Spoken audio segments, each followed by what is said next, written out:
link to my presentation is in the chat now. So if you want to open it up, and like I said, there's a number of direct links in there, so that will be helpful as I'm going through some of the things for today.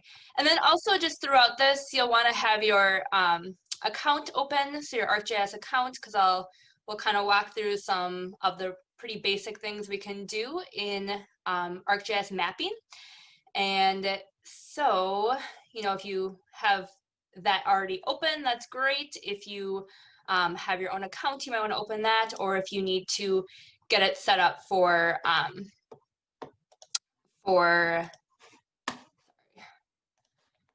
with the one that was given to you from the conference, then you can do that as well. And so my name is Mollie Bousou. I will be presenting here today on getting started with ArcGIS. I am an AP Human Geography teacher from Burnsville High School. And Stacy is with us as well today, and she's going to be monitoring the chat. So if you have any questions, you can throw them in the chat, or if I'm going too fast, feel free to do that as well. And then Stacy, just feel free to interrupt me at any time if there are any questions that you think I should answer right away.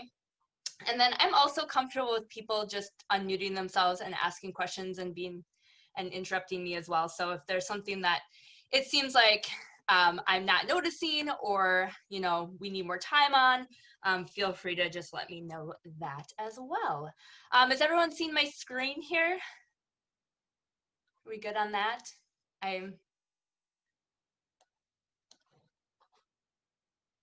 Okay, I'm going to take that as a yes. Okay. We got it. Okay, I'm just realizing, oh, here's the chat. Okay, thank you. I had to pull the chat over too so I can see the chat. Thank you. All right. So yeah, for today, this session, as Stacy mentioned when she was explaining it, is really kind of just this basic, how do we log into ArcGIS? How do we, once we get there, how do we navigate the ArcGIS mapping? And then we're going to kind of go over kind of 3 basic skills to get you guys mapping. And these are also just 3 basic skills you can use right away with your students. And so we're going to talk about the base map and how we change the base map and make decisions about that base map. We are going to start adding some map notes to our map. And then thirdly, we're going to take a look at adding and exploring some layers, which there's tons of layers and information out there that are preloaded, and you can start creating maps very easily. And then just some ideas at the end of how to get started in your classroom. And so without a whole lot of expertise or a whole lot of even use of ArcGIS, how could you get started in your classroom next Monday or after a May break in kind of seamless ways? So that's our agenda. And so as was mentioned before, we're going to be going over some pretty basic ArcGIS stuff. So if you feel like looking at this agenda that you already know how to do these things, or you don't necessarily need a refresher on some of these things, I am not going to be offended if people decide to leave and go to room 2, but this is kind of our focus for today. So first of all, I know there was already some information presented about having an organizational account. And so I just want to make it very clear that, you know, we all have the ability to get an organizational account. And in my experience, when I first started using ArcGIS at Burnsville, I actually knew that our school had an organizational account, but I was the only one. It had been created by a teacher that had retired, and I was the only one that was interested in, at that point, using it. And so I didn't really know exactly where to go. So first of all, there's a link here that shows you, and this I think link was already presented early on, but this is where you would go. If you don't think that your school has an organizational account, you can click on this link. It explains what it is, and there is a survey to fill out to basically request your organizational account. There is also a map here, and you can see if your school already has an org account. And so in my experience, I knew that my school already had an organizational account, but it wasn't really being used by anyone at that particular time. And so I had to contact my technology director, and they didn't know anything about it. So they looked into it for me. If you don't necessarily have a tech department, or you don't necessarily have a technology director, I know that Stacy and Charlie are both very willing to help you guys figure out how to get this set up. So if you ever want to just throw your name into the chat, Stacy, Charlie can reach out to you guys during this session at some point, just to make sure that you can get set up with that, because this makes it super easy for your students to use. The other thing that has been made it really easy for me, and then also other teachers in my school, to start using ArcGIS is having ArcGIS part of my single sign-on. And so for Burnsville, we use Rapid Identity for our single sign-on. So the students log in. We are one-to-one, so our students have Chromebooks, and I think a lot of schools are one-to-one now because we've been forced to it. But we use Rapid Identity as our single sign-on, and when students log in, they have their Gmail, they have their Google Meet, they have their Schoology. But I requested that we get ArcGIS put onto their single sign-on. So with that, it basically just creates an account for them. And this has made it way more user-friendly, and it's made me and other teachers really want to use ArcGIS, because we got rid of all the clunkiness of trying to create accounts for our students. So prior to us having it part of our single sign-on, this one landing page, I actually went out, I collected all my students' email addresses, I created usernames for all my students, I created passwords for all my students, and I then had to upload that into ArcGIS and create accounts for all of them. And I kind of wish I hadn't have done that, because it took quite a bit of time out of my day. And then once it got onto once I requested through my tech department for it to be part of single sign-on, they just had accounts. So I would greatly encourage, before you go through all the work of creating accounts for your students, to see if this is possible. And there is a link here as well, that basically what I did, because we do have someone kind of in charge of this stuff in our district, I basically just sent them this information, said, I want ArcGIS to be on our Rapid Identity. Here's the link to the guide of how to do that. And they got that done. Took a couple weeks for them to get it done, but it just has made it way easier. And now this year, having my students log into ArcGIS, I can just be like, oh, click on ArcGIS and there's your account. You've never used it before, but you already have an account. And so I think the easier that you can make it to use, the more you're going to use it in the classroom, and the more the students are going to be using it, because it won't be something where they're like, well, I don't remember my password. And that happens all the time. All right. So if you want any more information about this type of stuff, please reach out or put it in the chat, reach out to Stacy, reach out to Charlie throughout the day. And yeah, we're not going to spend too much more time on this. I'm just going to move into this. So I'm going to now log into my account. So if you guys want to follow along with me, great. So I would log in, and I'm once again already logged in. And so this is kind of the landing page. So get a second to log in to ArcGIS. And when you log into ArcGIS, you'll see all these tabs up here on the top. In order to start mapping, you just click Map. Eventually, once you have a map that you've started and you've saved, all of that will be saved into this Content tab. So if I click on my Content tab, I'll see all the things. I have some folders over here, but I have a bunch of maps over here that I have saved, and I can open them up that way. But the easiest way to just get going, start mapping, is just click on the map right here, and it will bring you to kind of your blank canvas, and you can start your creation. So one of the things that one of the things that teachers will say to me, or students will sometimes say to me about ArcGIS Online, is it seems like a little bit complicated. It's not necessarily very kid-friendly, I would say, in terms of some of the interface of it. I think once they figure it out, it's super easy, but sometimes it's just not as intuitive. So one thing that I kind of put together as this is the way that I think about the interface of ArcGIS, and it makes sense in my head. So hopefully it's something that can be helpful to you guys to think about it as well if you're just getting started, is there's kind of like 3 basic toolbars. The first toolbar, this one right here, you'll have the option to click on details, add, base map, or analysis. And this is kind of where you can start changing your map.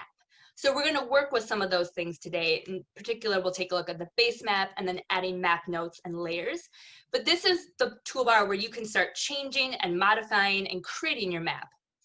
The second little thing you'll see here, this toolbar, is this is really where you click between. This isn't really going to modify your map. It's not going to change your map, but it's going to allow you to navigate the different pieces of what you have on your map. So you'll be able to see the about section, which will show you if there's any information about your map. The content, that's where you can see what are my map notes, what are my layers, and then the legend would be what do the colors on my map or what do the symbols on my map tell me, or what are they? And then the last little piece of this is going to be this part up here. And these are really just tools for your map, but they don't necessarily modify your map. So they're tools that you can use to for your map. So obviously like save and share your map and print your map, but you can also find directions from point A to point B on your map. You can measure areas and distances on your map. And then you can also, once you've kind of created your map, you can create some bookmarks. So you maybe want to zoom in on your school and you want to create a bookmark so that you can quickly go back to that. And that is something that we're not really going to take a look at today, but these are more just the tools. They don't modify your map, but they're definitely important to be able to use. So we're really going to focus on how do we start changing our map? How do we start modifying our map? So on and so forth. All right, I see a question. Is there a question in the chat or is it? Oh, okay. Sorry. All right. So I'm going to go back to the, or no, I'm not going to go back to the map. Okay, so for our first skill today, we are going to focus on just the base map. So I'm going to go back to the map and we are going to take a look at the base map. So if you could kind of follow along as we go, that would hopefully be helpful. Some of this information will be helpful to you. All right, so up here on my map, once again, this is kind of where I can change or modify my map. If I click on this base map, right now you can see the map that is preloaded, and currently the base map has the topographic layer on it. So it's really just what is our starting point for our map, and then all the other layers are going to be the things that we're going to put on top of this foundation of our map. So we have a topographic map pulled up, and you'll see what it looks like from a world view. If you zoom in, you can kind of see what it looks like with a little more detail. And so that's kind of important to start kind of navigating between your map and seeing what things look like, because as you zoom in, there's going to be more detail to your map. But you'll also notice that you can decide what your different base map is going to look like. So I could add an imagery layer. So I can look at more like the satellite imagery on my map. This one's not going to have a whole lot of labels. This one is the imagery with labels. So it's going to be the same one, but it's going to have some labels. And then there's, you can go between some of them. There's some pretty simple ones. So this dark gray canvas is going to be just kind of black and gray. This light gray canvas is a lot more simplified. So one of the first things you want to do when creating a map is really think about what is the story I'm trying to tell on my map? What am I really trying to get either my students to understand or whoever the viewer is of my map, or if students are creating the map, you want them to ask those questions.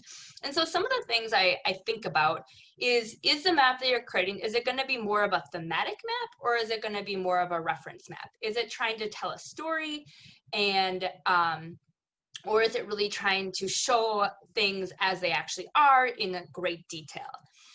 And then another question really is, some of the maps have more labels and some of them have less detail or labels?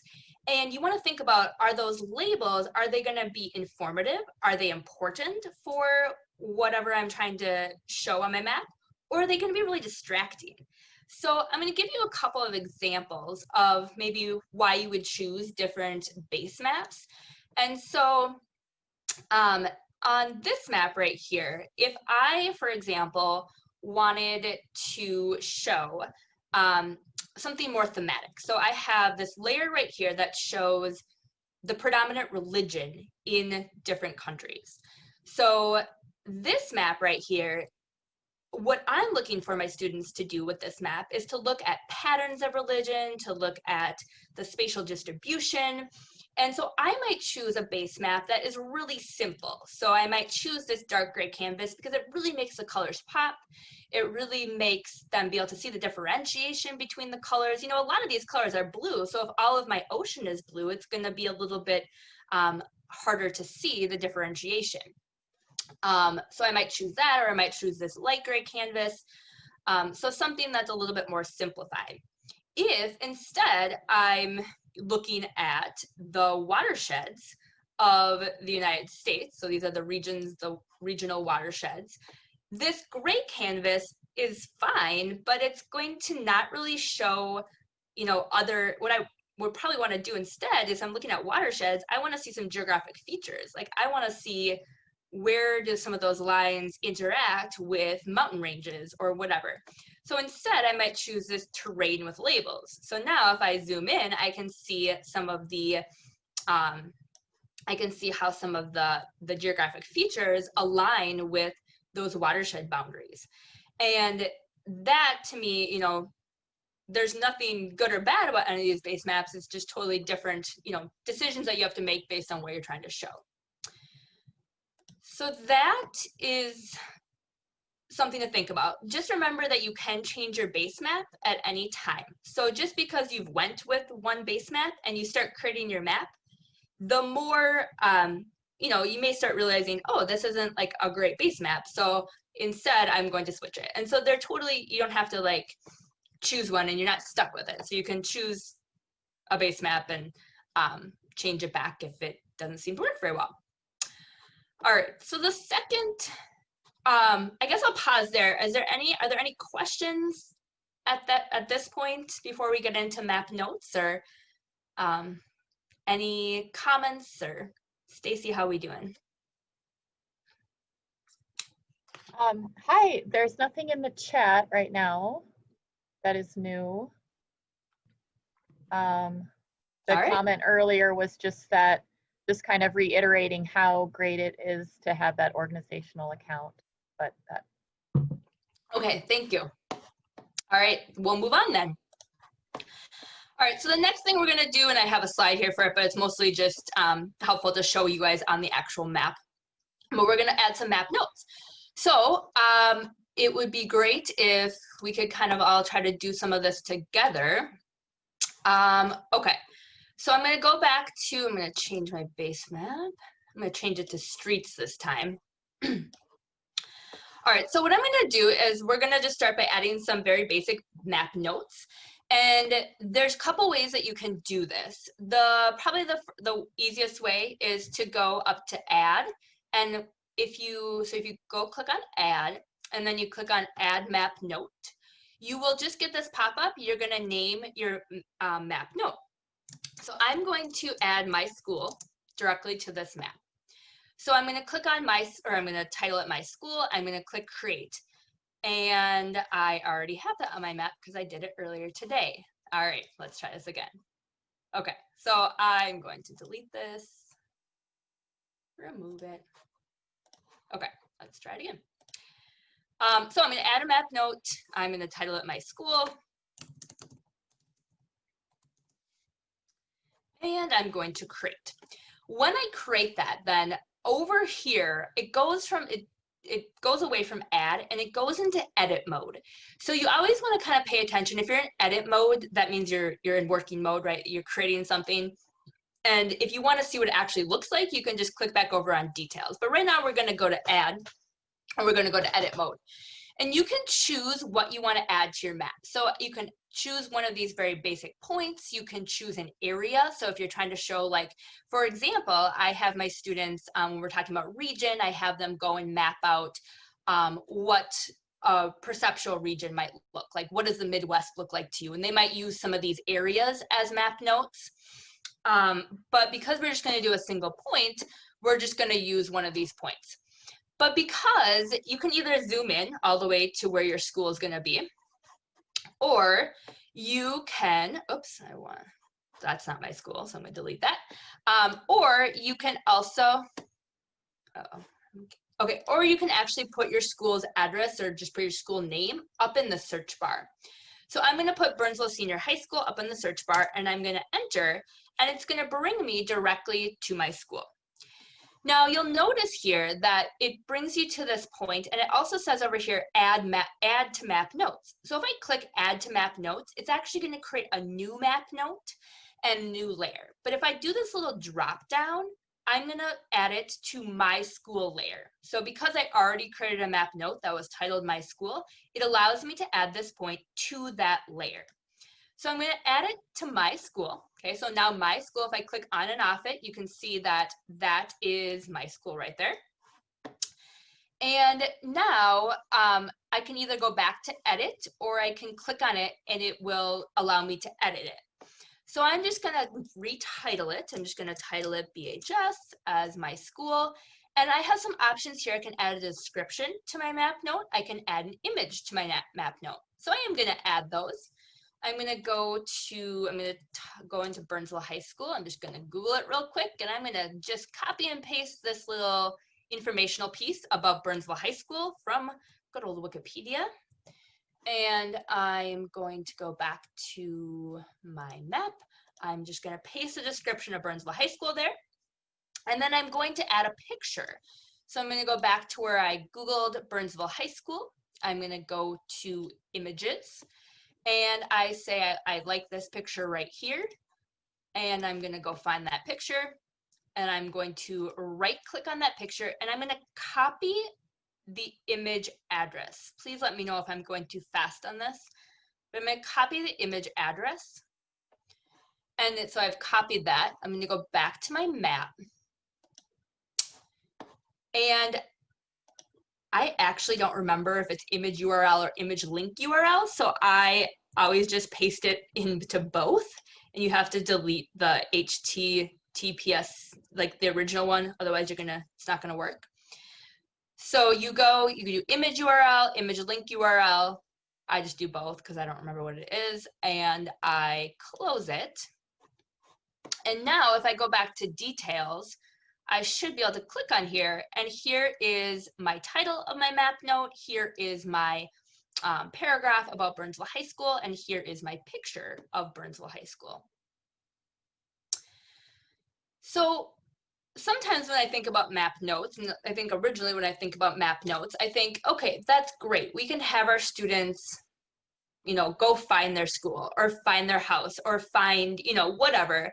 But what is that really, it's helping them understand how to navigate ArcGIS, but what is that really doing in terms of teaching them the content that many of us feel like we, feel very hard pressed to do? And so as, for example, an AP Human Geography teacher, I can't really take a day out of my schedule to just go have students add a map note of Burnsville High School.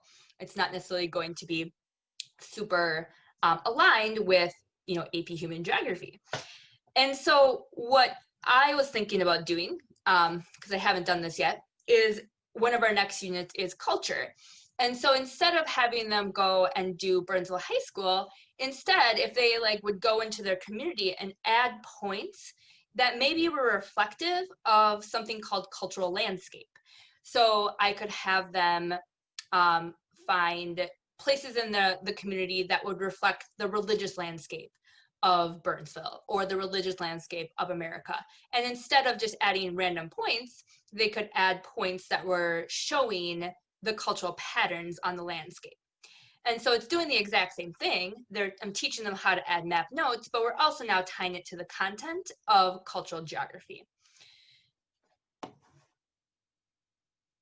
One last thing with map notes is once you do go back into it, you can always change the symbol. So this is kind of a boring symbol. You can go into change symbol, and mine defaulted to people and places, but it generally should default just to shapes. So you can change your shape of whatever your marker is. You can also do this for areas, so you can change the color and transparency of your areas if you're doing an area. But if you go to, there's a whole bunch of different categories. So I went to people and places. I found this little schoolhouse, which obviously doesn't look anything like my high school, but because it is supposed to represent a school, I can change it to look like a little schoolhouse, and I can close that, and it will then end up being my little symbol for my school. So now if I zoom out, you'll notice that Mollie, can I interrupt you for a second? Of course, yeah. So in that pop-up, there's the 2 links you were wondering about. Yeah. So the image link, the image URL is the image itself, and the Okay. image link URL is when the pop-up comes up, what you will, when you click the image, what URL it will go to. So if you wanted someone to click the image and then actually go to a video about your school, you could do that Gotcha. instead of just the image. Okay, that makes a lot of sense. I knew that they were different for some reason, but I always just default to doing both because I feel like every time I do it, it doesn't work well. So I probably don't. Good technique, just doing both and both. Yeah, so then you could have it linked to something else though. You could have it linked to a website. Correct. Yeah, okay. Correct. Okay, cool. Thank you for that. Yeah, so we are going to, I think, move on to taking a look at layers. So we'll go back here. Any other questions or comments about adding map notes before we move on? Mollie? Yeah. Somebody asked a question about moving a point once it's on a map, whether you do it with a map note or a layer. You can literally click on it, click edit, grab the actual thing and move it wherever you want to. Okay, yep. So you do have to be, yep, awesome. Yes, because that question came up before. So if you're not in edit mode, yep, you can't move it if you're not in edit mode. Correct. But if you are in edit mode, you can move it wherever you want. Yep. Great, thank you. Oh, and then the other thing about layers, and I don't know if this is information that you guys all want right now, but one thing I've found is if you keep going add map note, it just keeps creating different layers. If you want multiple points in the same layer, what you want to do is have your layer on and then click edit, and then you can add more points to that same layer. So now if I'm going back to my details page, both of those layers are in my school. But if you keep adding more map notes, then they end up in different layers. So if I wanted to turn them all off, I would have to individually go click on every single layer. So I think that's something that for my students, I think ends up making their map really messy. So if they're like continuing to add more and more layers or more and more map notes, and they have like all these map notes and then they don't rename them and they have no idea which map note represents what point. So that would be something I would go over with my students better this year. Okay. Yeah, so the next thing is going to be adding layers, and this is kind of, well, personally, where I think it kind of gets fun is to take a look at all the different options and all the different data that is out there that already exists that you can just grab and you can add to your map, and you can create some really awesome visually appealing maps. So we are going back to my map. Not that map. Okay, so I'm going to zoom out. I'm going to turn this off for a moment. And when you are taking a look at layers, you are going to go up to the add again. Okay, so you go up to add, And before we added our map note, now we're gonna go to search for layers. There's really two options here. You can either search for layers or you can browse the Living Atlas, which I'll talk about in a moment what the Living Atlas is. But you can actually do both of those things just from the search for layers. So if you click on search for layers, and it's gonna default to my content. If you have content there, that means that you have in the past saved a layer or created your own layer. But you most likely do not have much in your My Content. Instead, you're going to click on the My Content and you're going to go down to either one of these two options, the Living Atlas or the ArcGIS Online.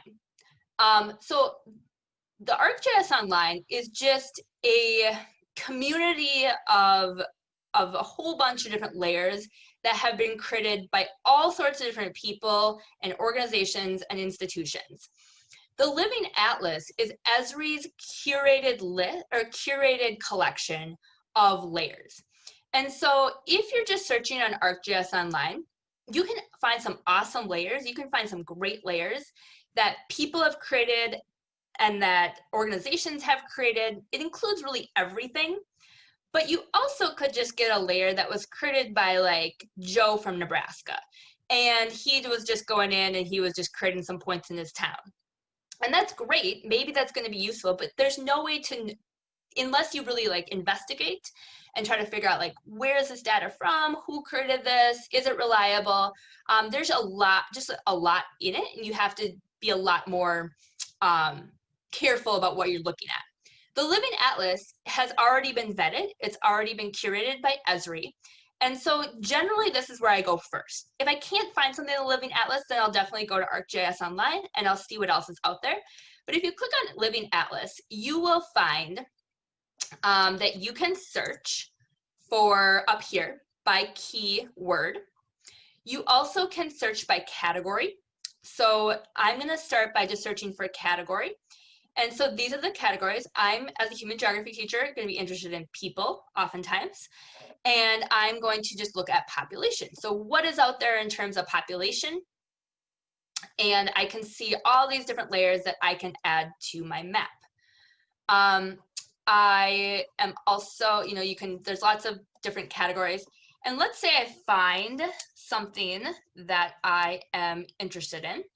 So I'm going to go here to World Population Density Estimates, and I'm going to add that layer to my map. Now I have this amazing layer. I don't know exactly what all of it means right now, but I can figure that out. But I have this amazing layer of world population densities. So that is one way to just kind of quickly add some layers to your map, and you can decide whether, and I oftentimes add multiple layers to my map, and then I go back and I decide what do I actually want in here, how can I maybe potentially modify this a little bit, so on and so forth. So I am going to show you just a couple of really just kind of quick ones. Some of them are pretty simple.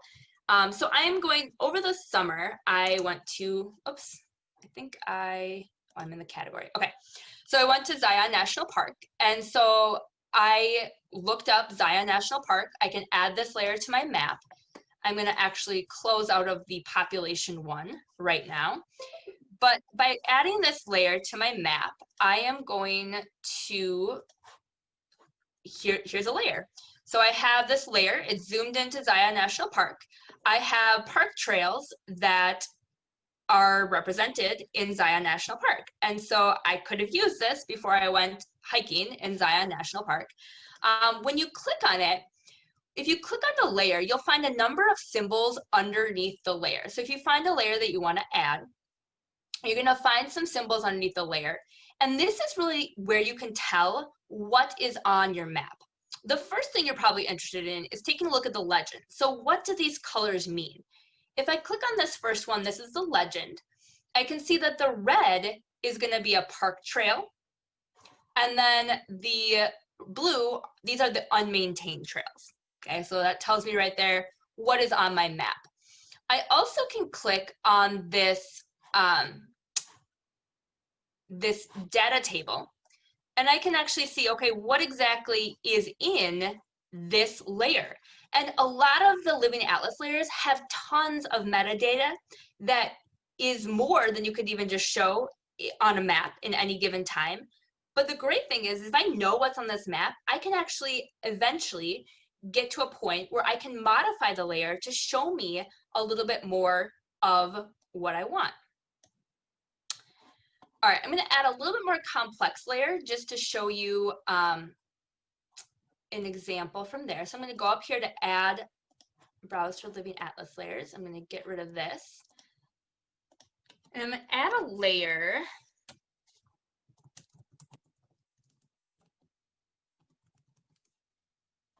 Okay. So I'm going to add this layer right here from the ACS, which is the American Community Survey. So it's this is data from the US Census Bureau. It's added by Esri. So I'm going to add this layer right here. And right now for human geography, we're in our population unit. So this would be a layer that I could show my students, or I could modify to show my students what different population dynamics were. I'm going to go back to details, and then I'm going to look at my content. And what you'll notice with this layer, if I'm zooming out on the United States, I might change the base map at this point so that it's a little bit maybe easier to read potentially, although it's okay there. Okay.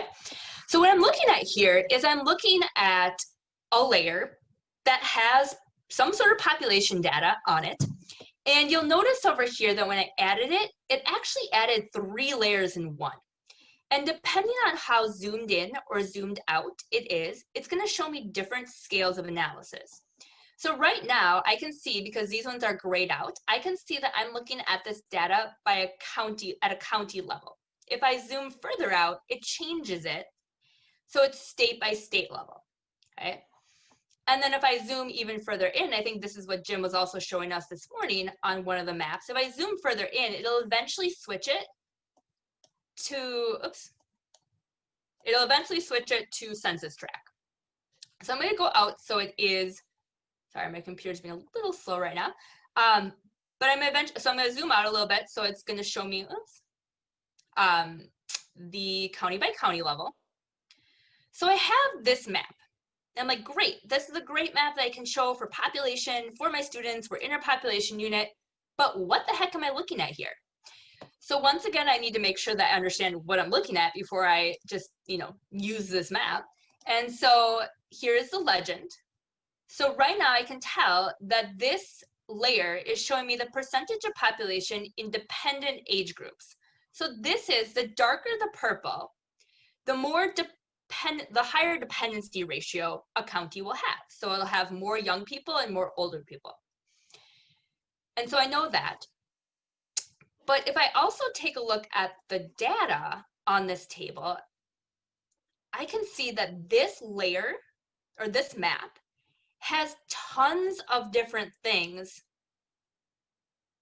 like tons of pieces of information. All this layer, this layer has stored all this data on this map. So for those of you guys who are familiar with population pyramids, I could change this. So I could just look at the females ages 5 to 9. So you do have, even though this layer looks like this right now, as you start to get a little bit more advanced, or as you start to get a little bit more into these layers, there's lots of ways that you can modify a layer to show you different pieces of information. As long as you kind of figure out, okay, what is in this layer? Well, then you can modify your map to show you different pieces of information. So I could modify it to instead show me, for example, the males under the age of 5. And it would change my map a little bit. It's the same layer, but it would change my map a little bit to show me the counties that have large percentages, or not, actually it's not percentages, it's total population, of males under the age of 5. Okay, so try adding a couple layers to your map. If you are interested in just what is out there, one of the things that I do, instead of just going directly to search for Living Atlas layers, I go directly to the Living Atlas website. So linked right here is the Living Atlas, basically the search engine. And it's not just going to bring me layers, it's also going to bring me pre-made maps, and it's also going to bring me story maps. So if I'm looking for anything, I can try religion again.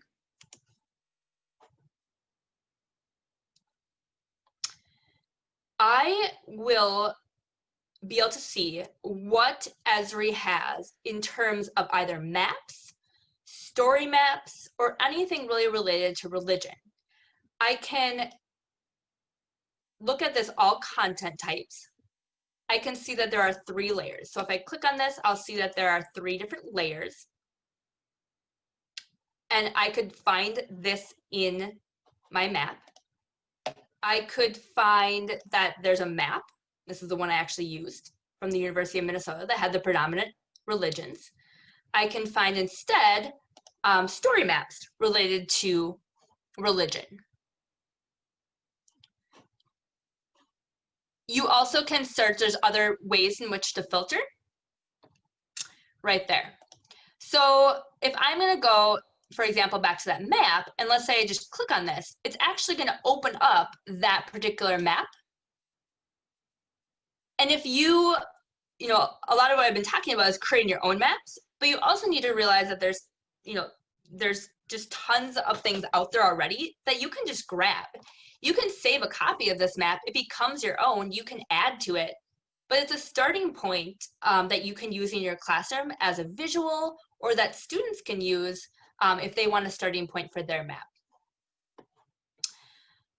All right, I'm going to take a second here. Are there any other? The last thing we're going to talk about is just kind of what are some ways to get going with ArcGIS in a pretty easy way. So before I get into that, are there any other questions from? Molly, there's a question from Todd. What, with the election coming up, do you have recommended layers that you would search for? Yeah, I haven't looked recently, but in the past I have. There's a lot of layers by congressional district. So if I'm trying to remember,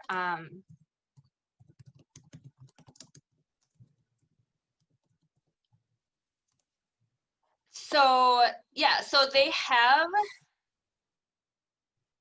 I'm trying to remember, if it was this one.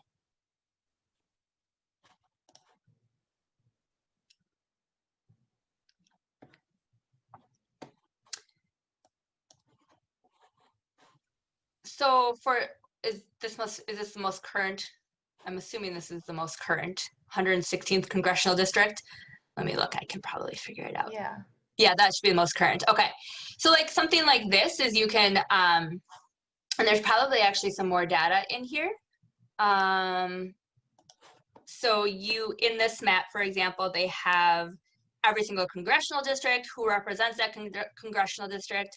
And so I don't know, like something like this you could use as an example of, well, you could also, I mean, you could use this for thinking a little bit about proportional representation. So, you know, obviously it's a presidential election year, so I'm sure we could also find some maps related to the Electoral College. But, you know, thinking about when I talk about in human geography, when I talk about proportional representation and talking about, like, you know, this Wyoming, for example, is one congressional district. And so just taking a look at the breakdown of that and just, you know, having students recognize that like population is part of this equation. So when we think about the actual size of congressional districts versus like, you know, and like related to the population, and how right now, for example, you know, our US House of Representatives is predominantly Democrat, but if you look at this map, it doesn't really make you think that. And thinking about, you know, Democrats more likely to be nominated or, you know, elected from high density areas. And you could also take a look at this and, you know, figure out, look in some of those gerrymandered areas and take a look at some of the shapes of particular districts. And so, I don't know, that would be something but yeah, there's definitely things that you can just grab and think about. Yeah, great. Molly, I just wanted to add, this is a little beyond the scope of this class, but Yeah. the Secretary of State's office does have GIS layers for all of our Minnesota precincts and down to the precinct level. And you can look at like how people voted and things like that. And that's the kind of thing that you might want to reach out to one of us to prepare a layer for you to use. Certainly we can do that, or there are some sites that provide those ready to go, but it just might not be as ready to go. But that kind of data is out there, and it is really fascinating to explore. Yeah, you could take a look at and I'm not pulling it up right now, but in the 2016 election, Trump versus Clinton, and like which congressional districts voted which way, but also the percentages, and it'd be interesting to look at like where are the candidates right now spending a lot of time. I just listened to a podcast this morning about a particular county in Pennsylvania that is supposed, so those ones are like easy to flip or whatever, taking a look at the campaign trail, and helping students also understand that these candidates right now and their whole campaign is based on maps, right? So the importance of like having all this geographic data, it's not like they're just randomly going and campaigning in different areas. There's all this data behind it, and those data can be displayed on maps. Or they are displayed on maps. Okay. Thank you very much. That was that was good. We play some games and do some different things with make-believe worlds of gerrymandering and moving people around and all that kind of stuff, which is good. Yeah. But I think this would give them the opportunity to dive in significantly deeper. So I'm kind of excited about this for the next 3 weeks. Awesome. Thank you. Well, you're welcome. Okay, so yeah, just to kind of leave you guys with some more tangible, I know we're about 4 minutes away now, I think, from the end of this session. So if you go to this slide, I'll just say this first. I have a link right here and hopefully, please let me know if it's not opening for you. I think I have the sharing settings correct, but I have a link to just some of the things that I have used in the past, and that might be helpful for you guys to just get started right away. And so hopefully please let me know if this link isn't working. I can make sure my sharing settings are correct. So you can just kind of look through some of these things. This is actually my mapping project, and some of I do the Minnesota on the mapping project, and this is some of my assignments that I have my students do leading up to that mapping project. So you can just, take those and use them if you're interested in that. And that's something that Jim talked about early on. And then the link worked. Okay, good. Thank you. Oops, where did I'm in the wrong folder. Okay, so those are some places that are just kind of, and there's some lessons in there as well. The biggest thing I would say, if you don't know where to get started, is probably the geo inquiries. And so if you click on this link, Esri has a number of lessons in multiple content areas that are pre-made ArcGIS lessons. In fact, students don't even need to have an account to get started on this. So if I'm going to go to the human geography page, I can open up, and they're all standards-based lessons. They ask the students pretty high-level thinking questions. And I want to do one, for example, on world population. I open this up, and if I click on the map, here's the map that students would use with this assignment. And it says that they take about 15 to 20 minutes. In my experience, everything always takes longer in reality. But you could spend a day or half a class period on a lesson like this, where students would actually navigate the map. They would take a look at infant mortality rate. They would take a look at total fertility rate. And these are all just pre-created maps, pre-created lessons.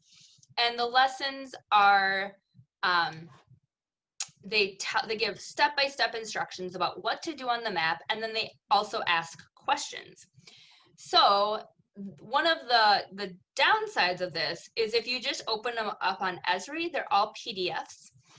And in the folder that I gave you guys,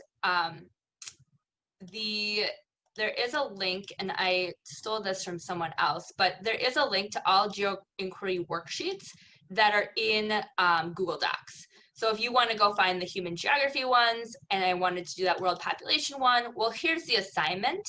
Here's the link to that map, and then here's the assignment, and you can modify that, but you'll actually have places for students to actually write. So this is probably the easiest way. In fact, you don't have to have a lot of knowledge from ArcGIS to use those, and they're also pretty much aligned with all of the standards. The other thing that I started doing a little bit is Learn ArcGIS has also some pre-made lessons that get students to start mapping. For this, they do need to have their account. Oops, is this right? Yeah.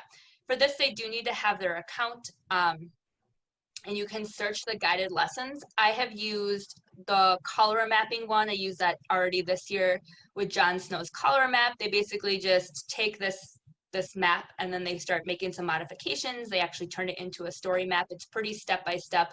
And then I created some of my own questions that went along with that. And this really quick right here, last thing, and then I'll answer the rest of the questions.